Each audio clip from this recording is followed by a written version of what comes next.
การได้มาก็เป็นการกลับบ้านเป็นการเจอ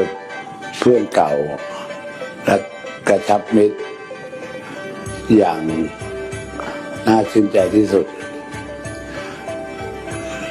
แล้วก็บ้านเราก็อยู่ใกล้เคียงกันเดินทางมาก็ง่ายขอบคุณท่านขอบคุณทุกคนที่ให้ความต้อนรับด้วยความมิตรไมตรีและการเยือนครั้งก่อนก็ยังอยู่ในหัวใจด้วยความปลื้มปิติแล้วก็ยังประทับใจที่ท่านได้เคยให้การต้อนรับด้วยตนเองก็ขอบคุณแล้วก็ขอให้ความรักความใกล้ชิดของเราดำเนินกันต่อไปอย่างมีความสุขที่สุดครับขอบคุณครับแล้วก็ถือว่าเป็นการเปิดคลิปที่ว่าทุกคนได้เห็นเนาะเป็นหนึ่งในคลิปที่ว่าท่านพระบาทสมเด็จพระเจ้าอยู่หัวนววชิราลงกรณ์เนาะหรือว่าพระบาทสมเด็จพระเจ้าอยู่หัวพร้อมด้วยพระราชินีได้มีการเข้าเยี่ยมยามเนาะพระนาถานทรุสุริตพร้อมด้วยภรรยาเนาะเป็นหนึ่งในประธานประเทศหรือว่าเป็นผู้นำของประเทศลาวเนี่ยเพิ่นก็ได้มีการอบรมกันแล้วก็ได้เว้าเมื่อกี้คือเราได้ยินไปเนาะเพิ่นก็บอกว่าการที่เพิ่นได้มีโอกาสเสด็จมาที่ประเทศลาวก็เหมือนกับบ้านเก่าเนาะเพราะว่าในช่วงหลายๆปีที่ผ่านมาเพิ่นเองก็เคยมีโอกาส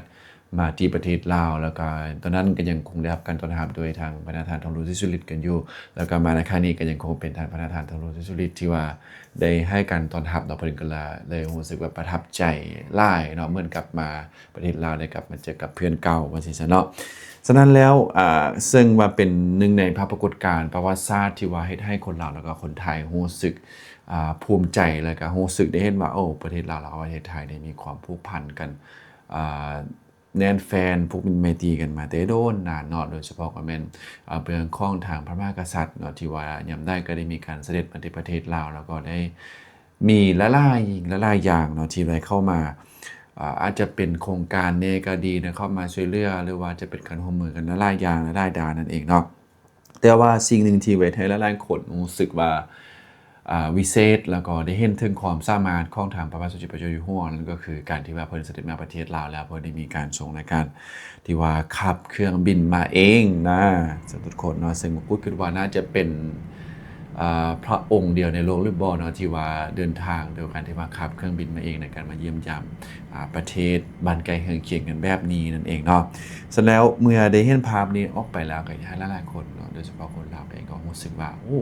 เพิ่นมีความเก่งความสามารถหลายได้ที่ว่าสามารถขับเครื่องบินมาเองเนาะฉะนั้นแล้วเฮาสิบอกว่าการเดินทางเนี่ยก็คือบ่ได้เป็นการเริ่มต้นเพียงแต่การอยากไปแต่ว่ามันเริ่มต้นจากการที่ว่าเหตุผลหยังนั่นเองเนาะฉะนั้นแล้วการที่ว่าเสด็จเยือนประเทศลาวเนาะของทางสมเด็จพระเจ้าอยู่หัวพระมหาวชิราลงกรณ์ในครั้งนี้เนาะบ่เป็นเพียงแต่ภาพของผู้นำที่เดินทางข้ามประเทศแต่มันคือภารกิจเนาะที่มีความหมายแทรกซ้อนอยู่นั่นเองนะคันจะว่าแล้วคือประเทศไทยแล้วก็ประเทศลาวนะเป็นหนึ่งในประเทศที่อยู่ใกล้เคียงกันแต่ว่าบ่เพียงแต่ประเทศที่เป็นประเทศเพื่อนบ้านแต่คือความสัมพันธ์ที่มีหากเหง้าหรือว่ารากแก่นเดียวกันมาแต่โดนนานนะบ่ว่าจะเป็นเว้าเรื่องภาษาก็มีความใกล้เคียงกันเว้าจากันเข้าใจกันเข้าเรื่องโดยที่บ่จำเป็นต้องมีลามแปลนั่นเองเนาะวัฒนธรรมที่มีความเชื่อมโยงกันแล้วก็ประวัติศาสตร์ที่เคียงคู่กันมาแต่โดนนานนั่นเองเนาะซึ่งว่าการเสด็จในครั้งนี้นะจะมีเหตุผลที่ชัดเจนเลยว่าการที่ว่าสานต่อความสัมพันธ์เนาะการย้ำถึงความใกล้ชิดของสองประเทศเนาะซึ่งว่าในโลกนี้มีความสัมพันธ์ระหว่างประเทศมีผลต่อกับทางด้านเศรษฐกิจเกี่ยวกับความมั่นคงแล้วก็อนาคตนั่นเองซึ่งว่าการพบปะของผู้นำบ่เป็นเพียงแต่เฉพาะพิธีการเนาะแต่วันนี้มันคือการสร้างความเชื่อมั่นนะครับความเชื่อมั่นนี้บ่ได้เกิดจากคำเว้าแต่ว่าเกิดจากการกระทำนั่นเองนะแล้วก็การเสด็จมาด้วยพระองค์เองนี่ก็คือหนึ่งในนั้นเนาะนอกจากเรื่องราวความสัมพันธ์กันยังมีอีกเหตุผลหนึ่งที่สำคัญบ่แพ้กันเลยนั่นก็คือการสนับสนุนทางด้านการร่วมมือเนาะบ่ว่าจะเป็นสนับสนุนทางด้านเศรษฐกิจก็ดีการท่องเที่ยวก็ดีเรียกว่าการพัฒนาการร่วม มือกันก็ดีของบรรดาภูมิภาคกันเองเนาะซึ่งว่าการที่ผู้นำเดินทางมาพบกันโดยตรงเนี่ยก็คือการเปิดประตูให้โอกาสใหม่ๆที่มันเกิดขึ้นนั่นเองนะทุกคนแต่ว่าสิ่งที่สำคัญในการเสด็จในครั้งนี้ที่หลายๆคนมักจะเว้าถึงทุกๆครั้งก็คือว่าบ่เป็นเพียงแต่การเสด็จมาเนาะแต่ว่าเสด็จมาแล้วเฮาเสด็จมาแบบใดอย่างใดนั่นเองเนาะซึ่งว่าการเสด็จมาในครั้งนี้หรือว่าการมาที่ประเทศเราครั้งนี้เป็นการเสด็จโดยการมาด้วยเที่ยวบินซึ่งว่าพระองค์บ่ได้เป็นเพียงผู้โดยสารแต่ว่าพระองค์น่ะก็คือเป็นนักบินบังคับมาเองเนาะซึ่งว่าเป็นผู้หนึ่งที่อยู่เบื้องหลังของขันบังคับเครื่องบินนั้นซึ่งว่าควบคุมทุกการเดินทางการเคลื่อนไหวของเครื่องบินตั้งแต่การทะยานขึ้นจนถึงการลดระดับลงนั่นเองเนาะเพราะว่าการลงมาสนามบินก็น่าจะเป็นสนามบินวัดไตอยู่ที่นครหลวงเวียงจันทน์นั่นเองเนาะซึ่งว่าการขับเครื่องบินเนาะบ่เป็นเพียงแต่เรื่องราวความสามารถแต่มันคือความรับผิดชอบนั่นเองทุกวินาทีเนาะบนเทิงฟ้าก็คือการตัดสินใจเนาะทุกคนทุกเส้นทางที่เลือกคือความแม่นยำและทุกการลงจอดคือผลลัพธ์ของการควบคุมทั้งหมดนะลองคิดเบิ่งว่าเนาะจะมีบ่เนาะผู้นำประเทศที่เลือกที่จะควบคุมการเดินทางโดยตนเองเนาะบ่เพียงแต่ทักษะแต่นี้มันคือสัญลักษณ์ของการเป็นผู้นำที่มีการลงมือเฮ็ดเข้าใจทุกขั้นตอนและพร้อมรับผิดชอบในทุกการตัดสินใจนั่นเองจากประเด็นไทยทุกคนเนาะเคลื่อนที่หรือว่าคอยบินทะเยอทะยานขึ้นท้องฟ้าจนสามารถมุ่งหน้ามาที่ประเทศลาวระยะทางมันอาจจะบ่ไกลเนาะแต่ว่าความหมายของการเดินทางนั้นมันจะลึกซึ้งกว่านั้นนะเมื่อเข้าสู่น่านฟ้าประเทศลาวนะภาพของบรรดาเอิ้นว่าสิ่งแวดล้อมแม่น้ำคลองภูเขาเมืองที่เต็มไปด้วยวิถีชีวิตบ่เพียงแต่ปลายทางเนาะแต่นี้มันคือพื้นที่ของความร่วมมือกันเนาะพื้นที่ที่สองประเทศกำลังสร้างอนาคตร่วมกันการเสด็จมาในครั้งนี้เนาะจึงบ่เป็นแต่การมาเยือนแต่คือการยืนยันให้เห็นว่าความสัมพันธ์ยังคงเข้มแข็งยืนยันว่าความร่วมมือยังคงเหมือนเดิมและยืนยันว่าสองประเทศยังคงเชื่อมโยงกันนั่นเองและมีการเบิ่งย้อนกลับไปทุกคนเนาะคันสิเว้าแล้วก็คือสิ่งที่น่าสนใจที่สุดอาจจะบ่เพียงแต่เหตุผลของการเสด็จแต่คือวิธีการที่ผู้นำเลือกจะเดินทางวิธีการเลือกที่จะควบคุมและวิธีการเลือกที่จะสื่อสารโดยที่บ่ต้องเว้านั่นเองซึ่งพวกเราจะได้เห็นเลยว่าพระองค์เชื่อแล้วกันวิธีการสื่อสารโดยที่บ่ต้องเว้าอยู่บนนั้นก็คือภาพที่พระองค์ได้มีการขับเครื่องบินมานั่นแหละทุกคนเนาะซึ่งเพิ่นก็ต้องการจะสื่อสารให้พวกเราได้เห็นว่าพระองค์เนี่ยมีความเก่งมีความสามารถแล้วก็มีความตั้งใจตั้งอกตั้งใจแท้ๆในการที่จะมาเยี่ยมยามประเทศลาวนั่นเองเนาะคันสิว่าในโลกนี้ก็มีหลายๆอย่างเนาะที่สามารถมอบหมายให้คนอื่นเฮ็ดได้เนาะการเลือกที่จะเฮ็ดด้วยตัวเองอาจเป็นข้อความที่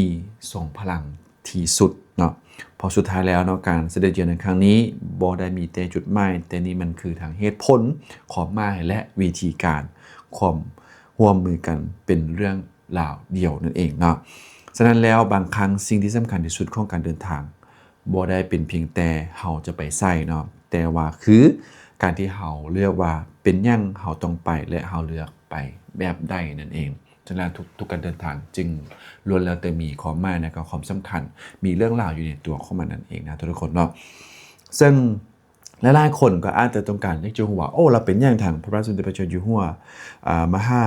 วชิราลงกรณ์จึงสามารถส่งขับเครื่องบินไปเองได้เนาะตามที่กูได้ไปฮู้ข้อมูลมานะทุกคนเนาะโดยเฉพาะก็แม่นเว้าเรื่องการที่เพิ่นนั้นก็คงได้มีการไปเรียนด้านการบินมานั่นเองนะทุกคนเนาะซึ่งสิเว้าแล้วก็คือเพิ่นได้มีการไปส่งเรียนการบินเป็นแบบชายทหารเต็มรูปแบบเนาะเพราะว่าเพิ่นเองก็เป็นหนึ่งในนายทหารเนาะที่มีความเก่งความสามารถสำหรับการศึกษาหลักอยู่ที่ทางออสเตรเลียนั่นเองเนาะนี่ถือว่าเป็นสถาบันการฝึกนายทหารระดับสูงซึ่งมีการเรียนทางการวางแผนการทหารภาวะผู้นำแล้วก็พื้นฐานด้านการปฏิบัติการรวมถึงการบินในค่ายทหารนั่นเองเนาะแล้วเพิ่นก็ได้มีการรับการฝึกฝนเนาะฝึกการบินกับกองทัพโดยตรงเนาะหลังจากนั้นพระองค์ก็มีการส่งเข้ารับการฝึกด้านการบินกับกองทัพอากาศไทย ซึ่งเป็นการฝึกแบบนักบินทหารจริงเนาะบ่ใช่เพียงแต่การเรียนเพื่อความรู้แต่ว่าต้องผ่านการฝึกจริงการสอบการประเมินมาตรฐานนักบินนั่นเองแล้วก็เพิ่นได้มีการผ่านการเชี่ยวชาญทางเครื่องบินและทางเฮลิคอปเตอร์เนาะพระองค์สามารถขับได้ทางเครื่องบินปีกตึงแล้วก็จะมีทางเฮลิคอปเตอร์นั่นเองเนาะฉะนั้นแล้วคันที่ว่าแล้วก็คือที่ผ่านมาคุณเองก็เคยได้เห็นเป็นโฮปของเพิ่นในสมัยที่เพิ่นยังทรงเยาว์วัยเนาะเพิ่นก็ก็เป็นอีกตึมหนึ่งท่านที่ว่ามีบุคลิกภาพหรือว่าเป็นนายทหารที่เบิ่งแล้วเก่งข้ามอยู่พอสมควรเนาะเอาล่ะสำหรับในคลิปนี้เนาะหรือว่าเป็นบทความที่กูได้นำมาเสนอทุกท่านเลยครับฟังกันในครั้งนี้เนาะฉะนั้นหมายความว่าไพ่ที่ว่าเดี๋ยวฟังไปแล้วมีความคิดเห็นกันแบบใดเนาะความสัมพันธ์ไทยลาวต่อไปจะเป็นแบบใดเนาะได้กันแน่ที่จริงกูเองก็อยากให้ทางฝั่งไทยแล้วก็คนลาวเฮาได้หักแพงกันแบบนี้ไปดนๆไปนานๆตลอดไปอย่างที่ผู้นำพวกเฮาได้แสดงให้พวกเราได้เห็นกันนั่นแหละเนาะเอาล่ะคลิปนี้ก็ถือว่าจบลงตอนนี้ขอขอบใจทุกท่านที่ได้แวะเข้ามาติดตามชมตั้งแต่ต้นจนจบกันเนาะหากว่าข้อมูลใดหรือว่าคำเว้าได้อาจจะผิดพลาดประการใดก็เองก็ต้องขออภัยมาณที่นี้ด้วยเนาะสำหรับคลิปนี้ขอลาไปก่อนสบายดีสวัสดีครับ